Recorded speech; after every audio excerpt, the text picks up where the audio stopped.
আমি মোহাম্মদ আব্দুল কাদের itbari.com এবং onlineschoolbd.blogspot.com এর তরফ থেকে এসইও শেখার ধারাবাহিক ভিডিও টিউটোরিয়ালগুলোতে আপনাদেরকে আবারও স্বাগতম জানাচ্ছি।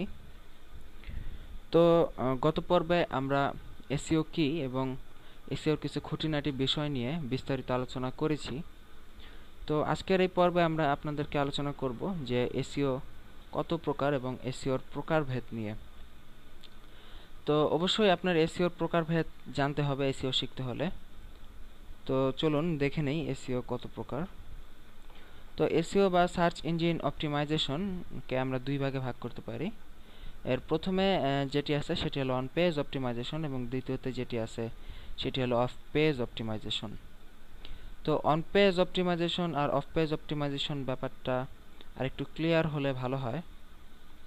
তো অন পেজ অপটিমাইজেশনটা হলো আপনার ওয়েবসাইটের অন পেজকে অপটিমাইজ করা। তো সেটা আবার কি?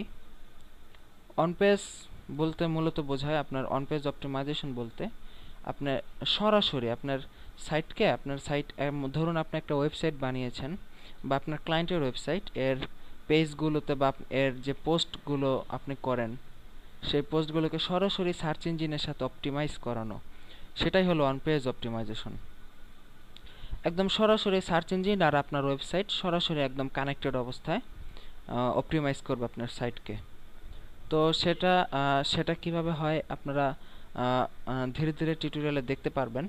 তো অন পেজ অপটিমাইজেশন করতে গেলে আপনাদের কিছু কাজ করতে হয়। তো সেই কাজগুলো আমি এখানে একটু শর্টকাটে আপনাদের লিখে দেখিয়েছি। তো অন পেজ অপটিমাইজেশনে প্রথমে আপনাকে করতে হবে যেটা, আপনার সাইটকে গুগল, ইয়াহু, বিং এই যে টপ সার্চ জায়ান্ট বা সার্চ ইঞ্জিনগুলো আছে, পৃথিবীর সেরা সেরা সার্চ ইঞ্জিন, এগুলোতে আপনার সাইটকে প্রথমে সাবমিট করাতে হবে। তো প্রথম ধাপে আপনি যখন আপনার ওয়েবসাইটকে গুগল, ইয়াহু, বিংয়ে সাবমিট করাবেন তখন এই তিনটি সার্চ ইঞ্জিন আপনার ওয়েবসাইট সম্পর্কে একটি বেসিক আইডিয়া বা বেসিক একটি ধারণা নিয়ে যাবে। তো আপনার ওয়েবসাইটকে সাবমিট করানোর মাধ্যমেই কিন্তু আপনার এসইও সার্চ ইঞ্জিন অপটিমাইজেশনের ধাপ শুরু হবে। এরপরে আপনার সাইটের জন্য যে কাজটি করতে হবে সেটা হলো ক্রিয়েটিং এ মেটা ট্যাগ। আপনার সাইটের জন্য একটি মেটা ট্যাগ তৈরি করতে হবে। তো মেটা ট্যাগ কি সেটা নিয়ে মেটা ট্যাগ নিয়ে পরবর্তীতে যখন আলোচনা হবে তখন আপনারা জানতে পারবেন যে হোয়াট ইজ মেটা ট্যাগ। তো এরপরে আপনারা put the meta tag in website, আপনার ওয়েবসাইটে মেটা ট্যাগ রাখতে হবে বা কপি পেস্ট করে রাখতে হবে। এরপরে ক্রিয়েটিং এ সাইট ম্যাপ, আপনার ওয়েবসাইটের একটি সাইট ম্যাপ তৈরি করতে হবে। তো হয়তো আপনারা বুঝতে পারতেছেন না যে সাইট ম্যাপ আবার কি। তো আমরা সাইট ম্যাপ নিয়ে ধারাবাহিক যখন পরবর্তীতে টিউটোরিয়াল হবে অবশ্যই আমরা আলোচনা করব ইনশাল্লাহ সাইট ম্যাপ নিয়ে।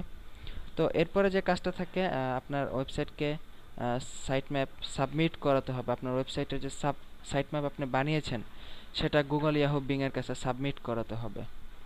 তো এরপরে আপনার যে কাজগুলো থাকে on page off page optimisation, এটা হলো এটার সাথে আপনার ওয়েবসাইটের এবং সার্চ ইঞ্জিনের কোনো সরাসরি রিলেশন না। এটা হলো আপনার সাইটের পেছন দিকের অপটিমাইজেশন। তো সেটা কেমন? আপনার সাইটের ব্যাকলিঙ্ক তৈরি করতে হবে। তো ব্যাকলিঙ্ক আপনি এটা যত খুশি তত করতে পারেন। ব্যাকলিঙ্ক জিনিসটা সম্পর্কে আমি একটু হালকা কথা বলে রাখি। মানে ব্যাকলিঙ্ক মানে হচ্ছে আপনার ইনকামিং বা আউটগোয়িং লিঙ্ক। তো যেমন ফেসবুকে আমরা অনেক সময় বিভিন্ন বিষয় শেয়ার করি, বিভিন্ন লিঙ্ক শেয়ার করি, ইউটিউব বিভিন্ন ভিডিও শেয়ার করি। তো ফেসবুকে আপনি যখন ইউটিউবের একটি ভিডিওর লিঙ্ক শেয়ার করেন তো সেইটা ইউটিউবের একটা ব্যাকলিঙ্ক হয়ে যায় ফেসবুকের কাছে। তো এটা আপনি যত খুশি আপনার সাইটের জন্য করতে পারবেন। যত বেশি করে ব্যাকলিঙ্ক করবেন তত বেশি আপনার সাইটকে গুগল প্রাধান্য দেবে। এরপরে সোশ্যাল বুকমার্কিং, এটাও ব্যাকলিঙ্কের মতো একটা সিস্টেম। ডিরেক্টরি সাবমিশনও ব্যাকলিঙ্কের মতো একটা সিস্টেম। ফোরাম পোস্টিংও একটা ব্যাকলিঙ্ক। তো গেস্ট পোস্ট এগুলোও একটা ব্যাকলিঙ্কের সিস্টেম। তো অফ পেজ অপটিমাইজেশন এটা আপনার ইচ্ছার উপর ডিপেন্ড করে। এটা আপনি যত করবেন আপনার সাইটকে গুগল তত বেশি প্রাধান্য দেবে। আর অন পেজ অপটিমাইজেশন এটা ডিপেন্ড করা না করার কিছুই নেই।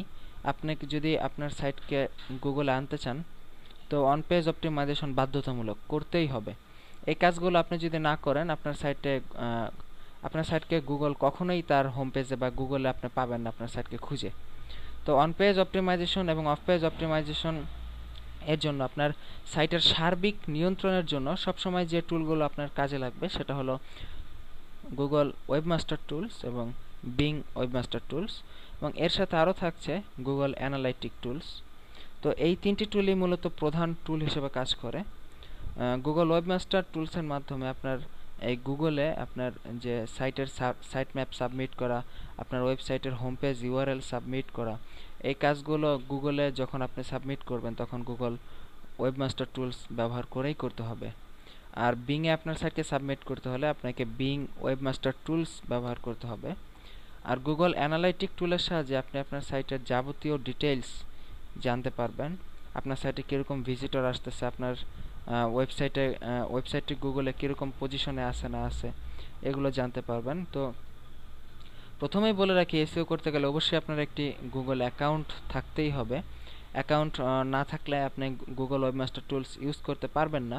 অপরদিকে বিং ওয়েবমাস্টার টুলস ইউজ করতে গেলেও আপনাকে একটি ইমেল অ্যাকাউন্ট অবশ্যই থাকতে হবে। তো ইমেল অ্যাকাউন্ট খোলা খুবই সহজ, আমরা ভবিষ্যতে দেখাবো যে কিভাবে ইমেল অ্যাকাউন্ট খুলবেন। তো এসইওর ব্যাপারগুলো করতে হলে অবশ্যই এই তিনটি ওয়েবমাস্টার টুলস এবং অ্যানালাইটিক টুলের সাথে আপনাকে কন্টিনিউয়াসলি আপ টু ডেট থাকতেই হবে, এছাড়া আপনি আপনার সাইটকে ভালো পজিশনে আনতে পারবেন না।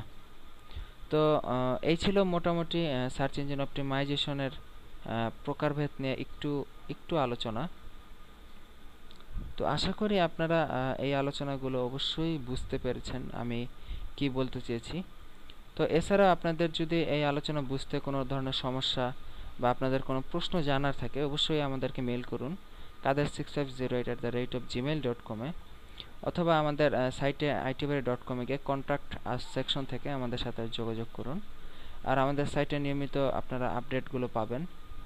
তো ভালো থাকবেন সবাই আর সুস্থ থাকবেন, এই প্রত্যাশা এখানেই শেষ করতেছি আমাদের আজকের টিউন। আল্লাহ হাফেজ।